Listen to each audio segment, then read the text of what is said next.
Con esta exposición arranca el año de celebraciones del bicentenario del Museo del Prado y tiene entre sus puntos de referencia fundamentales la consideración del Prado como un organismo vivo y también su definición como un lugar de memoria.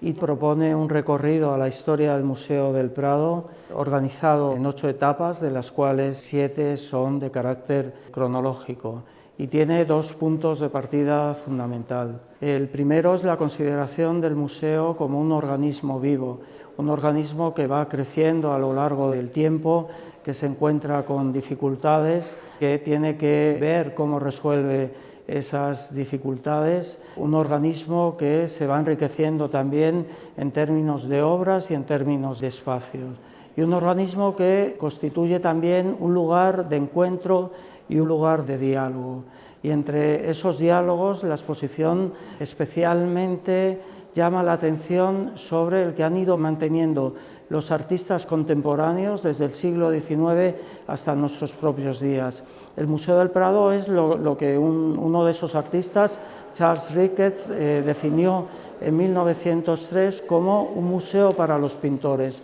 una meca para el artista moderno. Y son numerosos los artistas que lo prueban y son numerosas las obras que en la exposición dan fe de ello. El visitante se encontrará no solo con obras de Manet, para el cual su viaje a Madrid fue fundamental, sino también de Renoir, de Picasso, de Sargent, de Chase, de Sorolla o de Fortuny, que todavía en el siglo XIX dialogaron estrechamente con los artistas del Prado. Pero también encontrará piezas de artistas muy importantes del siglo XX. Aparte del citado Picasso, que está presente en varias ocasiones en la exposición, la muestra reúne piezas de Motherwell, de Pollock, piezas también de Saura o de Miró, entre varios otros. La otra pata en que se asienta la exposición es la consideración del museo como lugar de memoria, no como un simple contenedor de cuadros,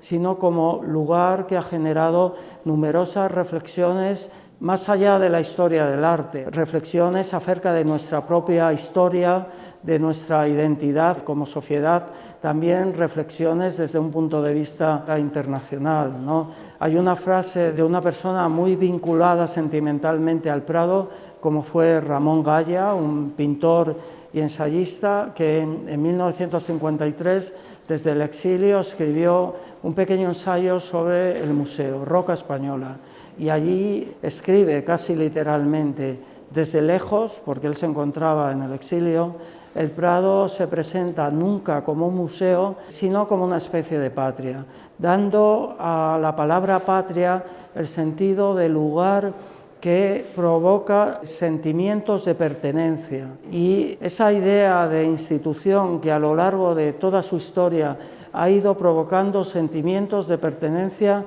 no solo por parte del público español, sino por parte del público internacional, es lo que se quiere subrayar en esta exposición. La exposición Museo del Prado 1819-2019, un lugar de memoria, se nutre fundamentalmente con obras del Museo del Prado, pero para redondear el discurso se ha recurrido a más de 30 obras procedentes de fuera, de una gran variedad de instituciones.